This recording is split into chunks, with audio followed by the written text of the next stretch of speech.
Hey guys, कैसे हैं आप सब। I hope you are doing well. I am Sandeep, welcome to CSC circle. तो हम लोग डिस्कस कर रहे थे यूपी पीसीएस 2020 टेस्ट सीरीज, और ये टेस्ट नंबर 7 है हमारा। जो यूपी स्पेशल है वो चल रहा है, ये ध्येय आईएएस की टेस्ट सीरीज है, ठीक है। तो इसमें यूपी स्पेशल का चल रहा है, इसका फर्स्ट पार्ट आ चुका है। इसमें 50 क्वेश्चन हम लोगों ने डिस्कस किए थे, और ये सेकेंड पार्ट है, इसमें हम लोग 50 क्वेश्चन डिस्कस करेंगे, और कल थर्ड पार्ट आएगा जिसमें 50 क्वेश्चन डिस्कस करेंगे। तो हमारे 150 पूरे क्वेश्चन हो जाएंगे, ठीक है। तो चलते हैं क्वेश्चन नंबर 1 पे। तो इसमें कहा गया है कि क्वेश्चन नंबर 51 पे, ठीक है, 51 पे। तो इसमें उत्तर प्रदेश को यदि राष्ट्र के रूप में रखा जाए तो जनसंख्या के हिसाब से विश्व में इसका स्थान होगा। तो फर्स्ट ऑप्शन है चौथा, बी है सातवां, और सी है पाँचवां, डी है छठा। तो इसका ऑप्शन सी सही है, ये पाँचवां स्थान होगा अगर जो राष्ट्र के रूप में यूपी को रखा जाए। इससे पहले हम देख लेते हैं कि कौन कौन से राष्ट्र हैं। तो देखो, चाइना सबसे ज़्यादा उसकी जनसंख्या है, उसके बाद हमारा इंडिया आता है सेकेंड पोजीशन पर, और उसके बाद यूएसए आता है, ठीक है। और उसके बाद बात करें तो इंडोनेशिया आता है। इंडोनेशिया के बाद अब यूपी का नंबर आएगा अगर राष्ट्र के रूप में रखा जाए। तो पाँचवां इसका स्थान है। चलते नेक्स्ट क्वेश्चन पे। उत्तर प्रदेश में औद्योगिक इकाइयों के संबंध में ऑनलाइन सुविधा एक छाता के नीचे प्रदान करने हेतु सिंगल विंडो क्लियरेंस विभाग की स्थापना की गई थी। तो फर्स्ट ऑप्शन है वर्ष 2017-18 के बजट में, वर्ष 2018-19 के बजट में, सी ऑप्शन है वर्ष 2019-20 के बजट में, और डी ऑप्शन है वर्ष 2016-17 के बजट में। तो इसका ऑप्शन बी सही है। जो ये 17-18 और 19 का बजट था, इसी में जो है सिंगल विंडो क्लियरेंस विभाग की स्थापना की गई थी। चलते नेक्स्ट क्वेश्चन पे। उत्तर प्रदेश का निम्नलिखित में से कौन सा जिला सर्वाधिक जिलों की सीमा को स्पर्श करता है। तो बताना है कि कौन सा जिला सबसे ज़्यादा जिलों को की सीमा को स्पर्श करता है। First option Sitapur, B Badaun, C Bulandshahr, और डी आजमगढ़। तो इसका बी ऑप्शन सही है। जो बुलंदशहर है ये 9 जिलों को स्पर्श करता है, ठीक है, सबसे ज़्यादा उत्तर प्रदेश में। चलते नेक्स्ट क्वेश्चन पे। 2001 से 2011 के दशक में निरक्षर व्यक्तियों की संख्या में सर्वाधिक कमी किस प्रदेश में हुई है। तो first option Bihar, B Rajasthan, C Uttar Pradesh, और डी केरल। तो इसका सी ऑप्शन सही है। जो उत्तर प्रदेश है यहीं सबसे ज़्यादा निरक्षर व्यक्तियों की संख्या में सर्वाधिक कमी आई है, ठीक है, 2001 से 2011 के दशक में। चलते हैं नेक्स्ट क्वेश्चन पे।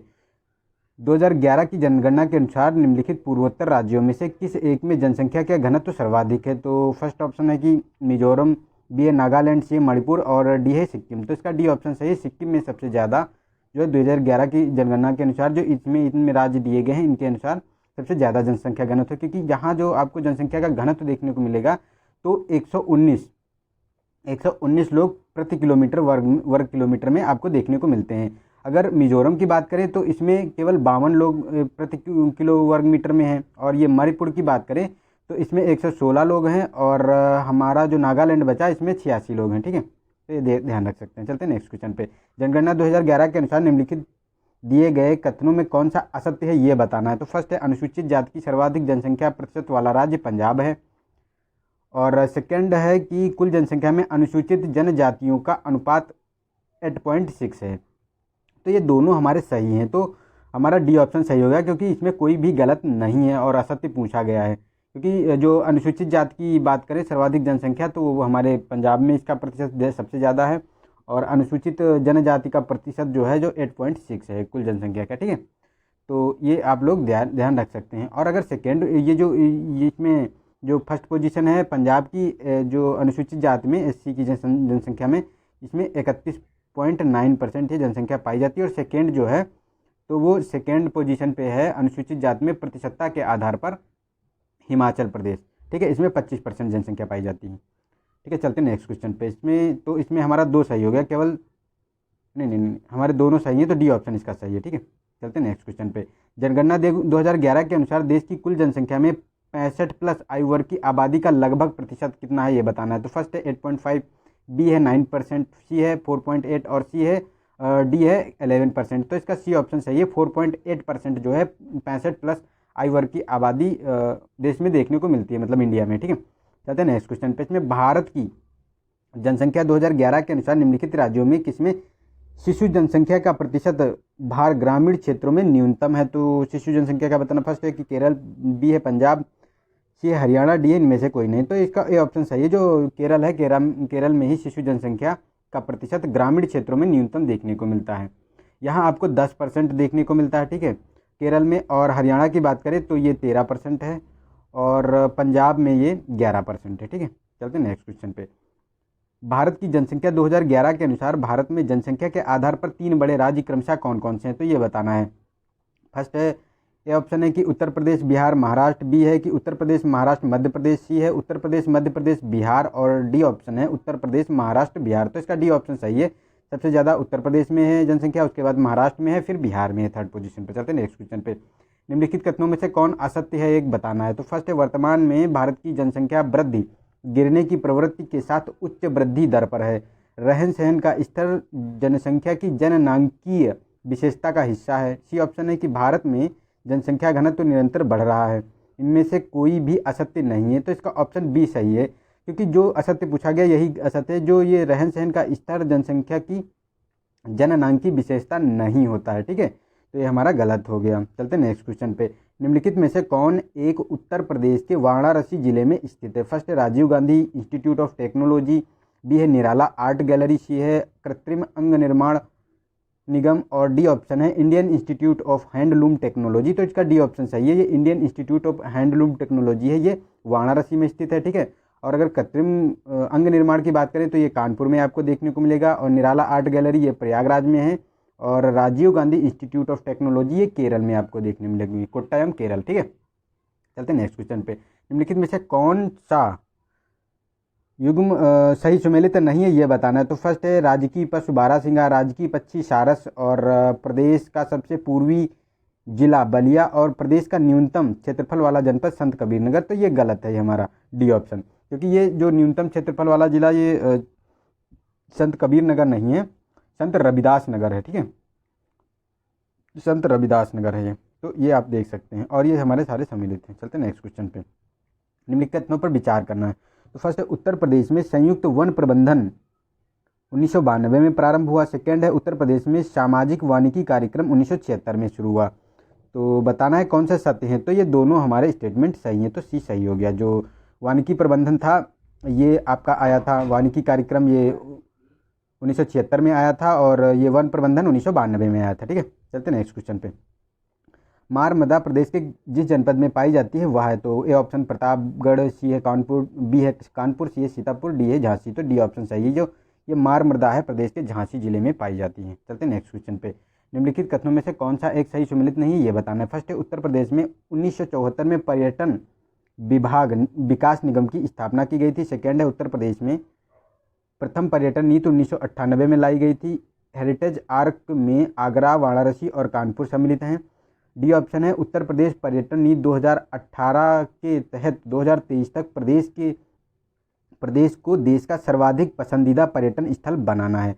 तो इसका सी ऑप्शन ये गलत हो गया हमारा, ठीक है, क्योंकि जो इसमें कहा गया आगरा, वाराणसी और ये कानपुर नहीं, ये प्रयागराज है, ठीक है, ये प्रयागराज है, तो ये गलत हो गया। और जो हमारी पर्यटन विकास निगम है 1974 में इसकी स्थापना हुई थी। और जो प्रथम उत्तर प्रदेश पर्यटन नीति 1998 में आई थी। और ये 2018 से 2023 तक जो हमारी पर्यटन नीति है इसमें सर्वाधिक पसंदीदा पर्यटन स्थल बनाना है। तो चलते हैं नेक्स्ट क्वेश्चन पे।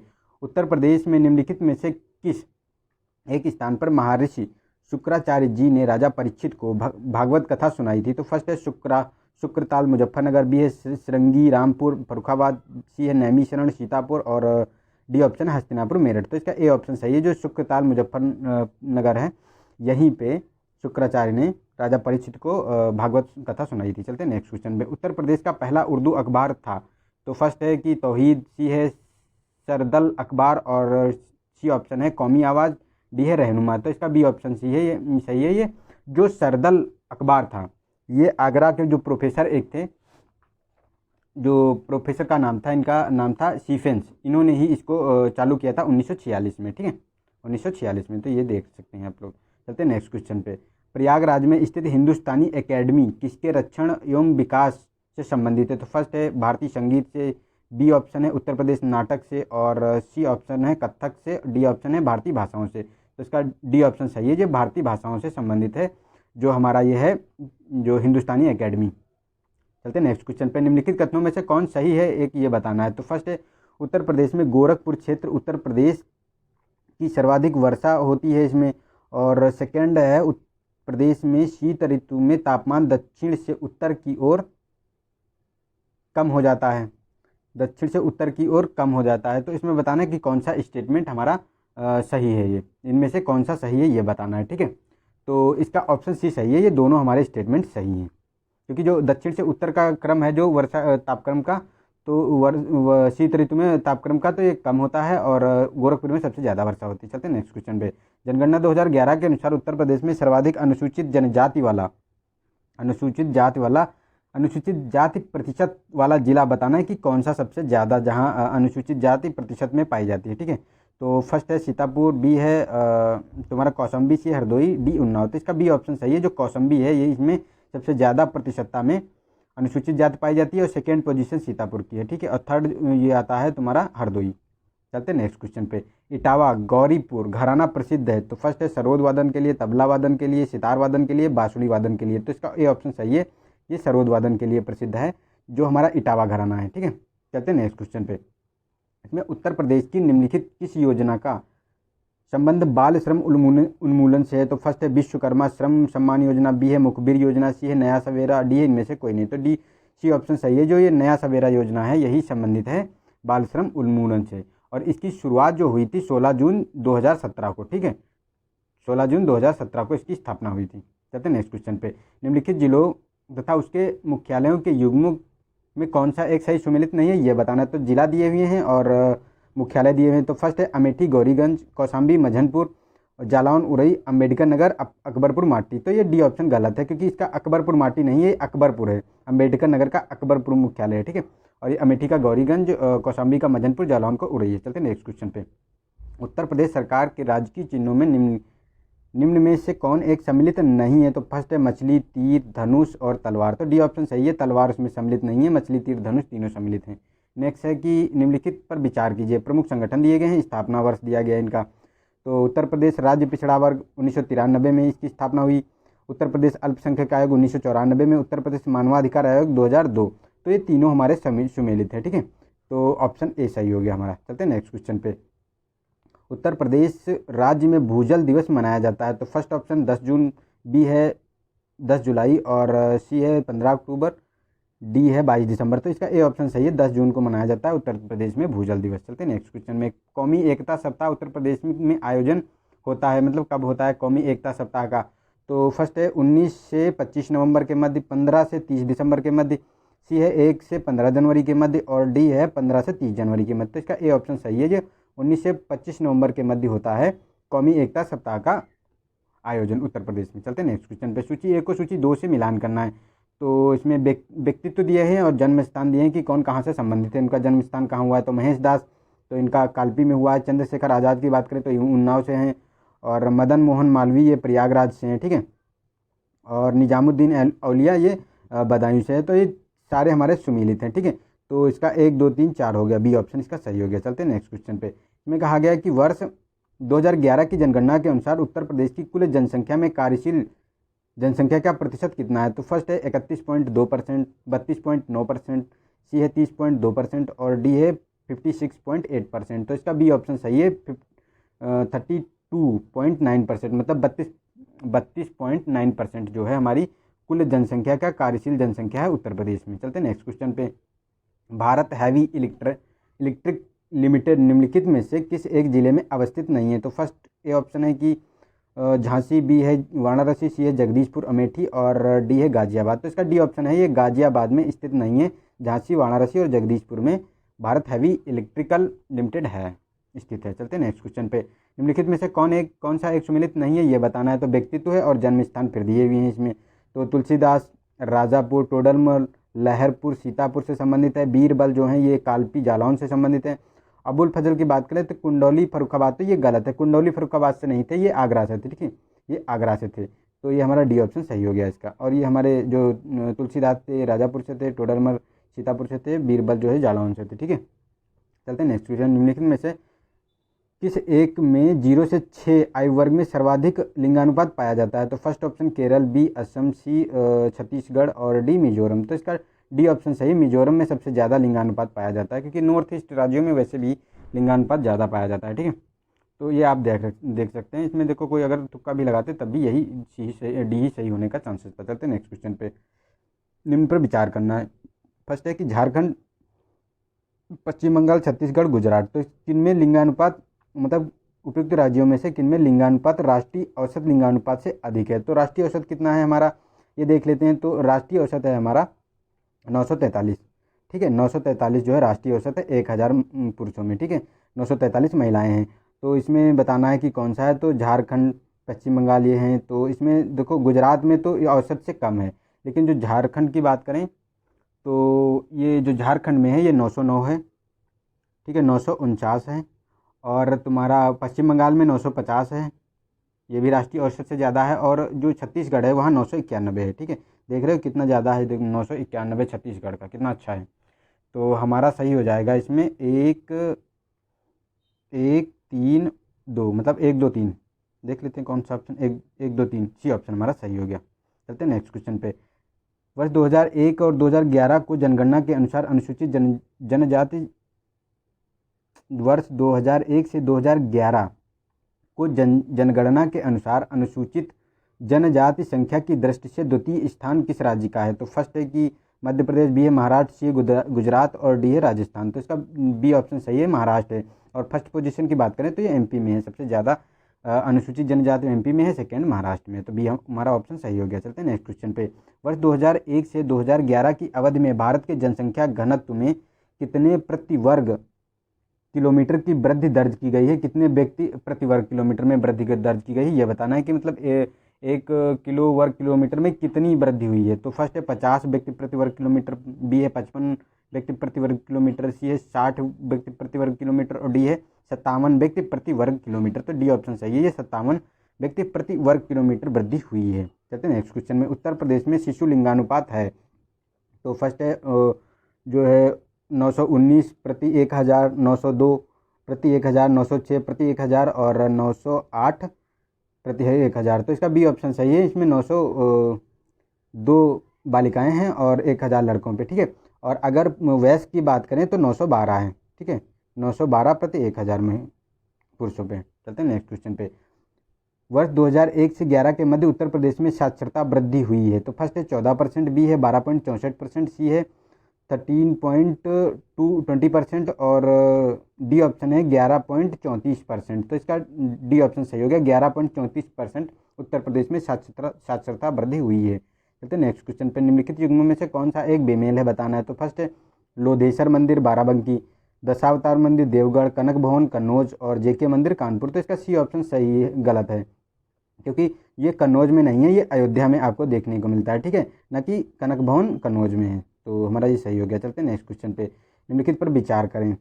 तो कन्नौज, हरदोई, सीतापुर, उन्नाव। तो इसमें बताना है कि आगरा लखनऊ एक्सप्रेसवे नहीं गुजरता है। तो इसमें जो ये है सीतापुर से नहीं गुजरता है, आगरा लखनऊ एक्सप्रेसवे कन्नौज, हरदोई और उन्नाव से गुजरता है। तो 1 3 4 नहीं, उन्नाव नहीं, किससे नहीं गुजरता है, तो ये बताना है। तो हमारा ये तीसरा वाला सही हो गया, केवल 3। और ये गुजरता है, इसके साथ साथ अन्य ज़िले भी हैं उनसे गुजरता है। तो हम सारा उसको डिटेल में डिस्कस कर लेते हैं। ये आगरा से चलता है, ठीक है, आगरा से लखनऊ से आता है। उसमें आगरा, फिरोजाबाद, उसके बाद मैनपुरी, इटावा और औरैया और कन्नौज पड़ता है। उसके बाद कानपुर से निकलता है, फिर हरदोई से निकलता है और उसके बाद आपको देखने को मिलेगा उन्नाव और फिर लखनऊ, ठीक है।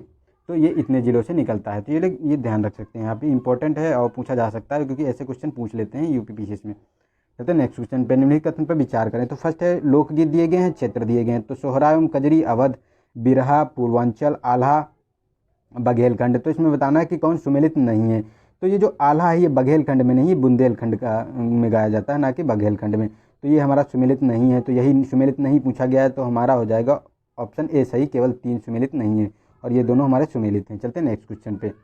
में निम्नलिखित युग्मों में से कौन सही सुमेलित नहीं है, ये बताना है। तो फर्स्ट ऑप्शन है कि इलाहाबाद विश्वविद्यालय की मतलब विश्वविद्यालय दिए गए हैं, स्थापना वर्ष दिए गए हैं। तो इलाहाबाद विश्वविद्यालय 1887 में इसकी स्थापना हुई है और काशी हिंदू विश्वविद्यालय 1916, चौधरी चरण सिंह विश्वविद्यालय 1985 और लखनऊ विश्वविद्यालय 1931। तो इसका सी ऑप्शन सही नहीं है, क्योंकि ये 1965 इसकी 1985 में नहीं, इसकी स्थापना 1965 में की गई है, ठीक है। और ये हमारे सारे सुमेलित हैं। चलते हैं नेक्स्ट क्वेश्चन पे। निम्नलिखित पर विचार कीजिए। फर्स्ट है कपिलवस्तु, बी है सेकंड है कुशीनगर, थर्ड है श्रावस्ती और फोर्थ है सांकिसा। तो बताना है उपयुक्त में से कौन बौद्ध परिपथ के भाग हैं। तो ये चारों बौद्ध परिपथ के भाग हैं, तो डी ऑप्शन सही हो गया। कपिलवस्तु, कुशीनगर, श्रावस्ती और सांकेसा चारों बौद्ध परिपथ के भाग हैं, ये जुड़े हुए हैं एक दूसरे से। चलते हैं नेक्स्ट क्वेश्चन में। नेक्स्ट में है पुरुष साक्षरता की दृष्टि से निम्नलिखित जिलों में से सही अवरोही क्रम में लगाना है। तो फर्स्ट है गौतम बुद्ध नगर, गाजियाबाद, औरैया। तो सबसे ज़्यादा जो पुरुष साक्षरता की बात करें तो गौतम बुद्ध नगर में है, उसके बाद औरैया में, फिर गाजियाबाद में। तो हमारा सही हो जाएगा 1, 3 और 2, 1, 3, 2 बी ऑप्शन सही हो गया। चलते हैं नेक्स्ट क्वेश्चन पर। निम्नलिखित कथनों पर विचार कीजिए, दिए गए कूट की सहायता से उत्तर बताना है। तो फर्स्ट है कि वर्ष 1911 से 21 के दशक में जनसंख्या में ह्रास की स्थिति आई है। आर है कि ये अकाल और महामारियों के कारण मृत्यु दर अधिक हो गई थी। तो ये दोनों सही हैं, मतलब एक ए और आर दोनों सही हैं, और आर ए की व्याख्या भी करता है, क्योंकि हुआ क्या था, ये जो 1911 से 21 का दशक था, इसमें बहुत सूखा पड़ा था और महामारियां भी फैली हुई थी, जैसे प्लेग व्लेग। तो उसकी वजह से जो है मृत्यु दर बहुत अधिक हो गई थी, जिससे जो है जनसंख्या वृद्धि नहीं हो पाई थी, कमी हो गई थी उसमें। ठीक है, चलते हैं नेक्स्ट क्वेश्चन पे। सूची 1 को सूची 2 से मिलान करना है। तो इसमें बताना है कि दिए गए हैं भारतीय हथकरघा तकनीकी संस्थान, तो ये तो वाराणसी में आपको देखने को मिल जाता है। और भारतीय सूचना प्रौद्योगिकी संस्थान की बात करें तो ये प्रयागराज में। भारतीय चारागाह एवं चारा अनुसंधान, ये तो झांसी में आपको देखने को मिलेगा। और Indian grain storage management research जो है ये हापुड़ में है। तो हमारा 4, 1, 2, 3, 4, 1, 2, 3, 4, 1, 2, 3 ए ऑप्शन हमारा सही हो गया। ठीक है, चलते हैं नेक्स्ट क्वेश्चन पे। इसमें निम्नलिखित कथनों पर विचार करना है। फर्स्ट है कि उत्तर प्रदेश में राष्ट्रीय ग्रामीण स्वास्थ्य मिशन का प्रारंभ सितंबर 2005 में किया गया। किसान मित्र योजना का प्रारंभ उत्तर प्रदेश में जून 2000 में किया गया है। तो ये गलत है, ये 2000 में नहीं 2001 में किया गया है। ठीक है, 2001 में देखने को मिले, तो ये हमारा गलत हो गया और ये हमारा सही है। तो क्या पूछा गया है देख लेते हैं। हाँ, सत्य पूछा गया, तो हमारा फर्स्ट ऑप्शन इसमें सही हो गया। ठीक है, केवल एक। चलते हैं नेक्स्ट क्वेश्चन पे। सूची 1 को सूची 2 से मिलान करना है। झील दी गई हैं और स्थान दिए गए हैं, उनको मिलान करना है। तो औंधा ताल की बात करें तो ये तो हमारा वाराणसी में देखने को मिलता है। और भीखा ताल की बात करें तो ये इटावा में। और राजा बांध जो है ये सुल्तानपुर में है। और गौरी झील है ये रामपुर में है। तो हमारा हो जाएगा 3, 1, 2, 4, 3, 1, 2, 4, हमारा बी ऑप्शन सही हो गया।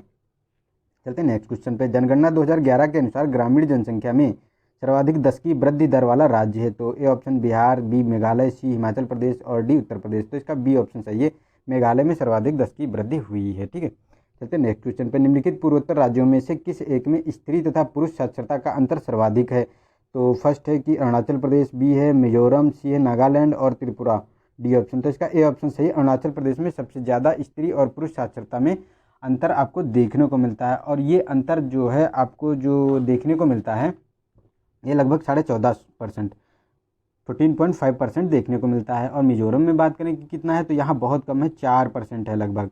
और इससे कम है नागालैंड में 3.6%। और जो हमारा त्रिपुरा है इसमें 8.8% देखने को मिलता है स्त्री पुरुष साक्षरता का अंतर। ठीक है, चलते नेक्स्ट क्वेश्चन पे। निम्नलिखित पर विचार कीजिए। तो उत्तर प्रदेश में 0 से 6 आयु वर्ग की जनसंख्या प्रदेश की जनसंख्या का 15.4% है 2011 की जनगणना के अनुसार। और यह प्रतिशत राष्ट्रीय औसत से कम है। तो नहीं, ये गलत है, राष्ट्रीय औसत से ये ज़्यादा है ना कि कम है। तो राष्ट्रीय औसत है हमारा 13.6%। ठीक है, ये हमारा राष्ट्रीय औसत है और ये तो ज़्यादा हो गई, तो हमारा ये जो है गलत हो गया सेकेंड स्टेटमेंट। और सत्य पूछा गया है तो इसमें देख लेते हैं कौन सा सही है। तो केवल एक हमारा स्टेटमेंट सही हो गया, ये ऑप्शन। ठीक है, तो हमने यहाँ फिर आज 50 क्वेश्चन पूरे कर लिए हैं, 50 कल हम पूरे कर लेंगे। तो ये हमारा टेस्ट सीरीज जो है पूरा सॉल्व हो जाएगा। और इसका कंपाइलेशन मैं बना दूंगा, इसके लिए आप लोग परेशान मत होइए कि कंपाइलेशन नहीं बनाएंगे। मैं कंपाइलेशन इसका बना दूंगा ताकि आप लोगों को रिवीजन करने में एक ही बार में पूरा रिवीजन हो जाए। और ये एग्ज़ाम टाइम में आपको बहुत ही फ़ायदेमंद होगा। ठीक है, जब एग्ज़ाम पास होते हैं तो हमको रिवीजन करने के लिए जल्दी से जल्दी रिवीजन करने की ज़रूरत होती है। तो उसके लिए ये मैं पूरा कंपाइलेशन भी इसका बना दूंगा, इसके लिए आप निश्चिंत रहिए। ठीक है, और अगर वीडियो पसंद आया हो तो इसे लाइक करें, अपने दोस्तों को शेयर करें। और अगर चैनल को सब्सक्राइब नहीं किया है तो सब्सक्राइब करके बेल आइकन पर प्रेस कर लें, ताकि जो भी वीडियो मैं डालूँ उसका आपको वीडियो मिल जाए। और मैंने उसका आरओ का भी डाल दिया था, अगर आरओ का भी देखना है। और देखो आरओ केवल आरओ स्पेशल नहीं है, तो आरओ का, लेकिन उसके क्वेश्चन देखो सब में घुमा फिरा के पूछे जाते हैं, ऐसे ही क्वेश्चन पूछे जाते हैं, तो वो भी आप लोग देख लिया करो। आरओ का भी आ रहा था, तो जीएस का कल मैंने पूरा कंपाइलेशन, क्योंकि कुछ स्टूडेंटों की डिमांड थी कि कुछ दोस्त कह रहे थे कि सर जो है मतलब एक ही में डाल दीजिए, कि एक ही पार्ट में डाल दीजिए पूरा जीएस का, क्योंकि पिछली बार मैंने 2 पार्ट में डाला था। तो कुछ लोग कह रहे थे कि नहीं सर एक ही में डाल दिया करो। तो मैंने उसे एक ही में बनाया है, 1 घंटे का है वो, आप लोग उसको देख सकते हैं। ठीक है, उसमें बहुत ही अच्छे क्वेश्चन है और मैथ के भी क्वेश्चन है जो और भी आपको काम आसान कर देंगे। ठीक है, तो ये सब आप लोग देख लीजिए। और आज के लिए इतना ही था और वीडियो देखने के लिए थैंक यू। मिलते हैं नेक्स्ट वीडियो में, तब तक के लिए नमस्कार। जय हिंद, जय भारत।